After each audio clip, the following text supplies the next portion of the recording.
So at long last, we're pretty much done with our discussion about Java's scheduled executor service. And we're just going to talk about the pros and cons of applying this mechanism to the PrimeChecker app. So as we saw, the use of the scheduled executor service fixed a problem with previous versions of the PrimeChecker app. In particular, the time memoizer EX can be used to efficiently clean up the scheduled executor service. And it does it by only having a single runnable that's registered.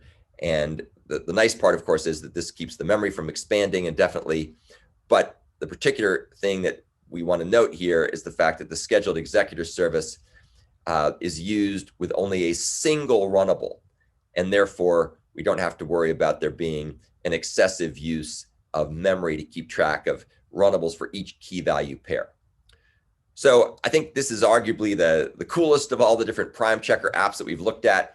And it's actually kind of fun to go back if you have the inclination or the time and take a look at all the different implementations we've done of PrimeChecker, starting with our very modest one that used the Java executor framework and the executor interface, which was very simple. And then we got more clever and used the executor service interface.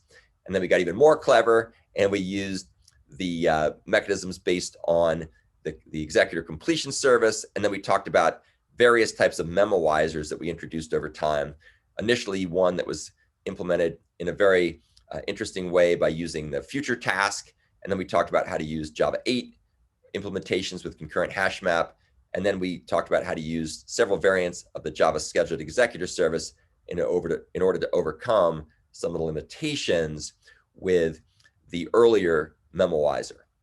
So that wraps up all of our discussions about this particular family of apps. It also almost finishes up our discussion of the Java executor framework. We have just a handful of lessons left, which we'll cover next time. That'll basically cap the discussion of the Java executor framework once and for all.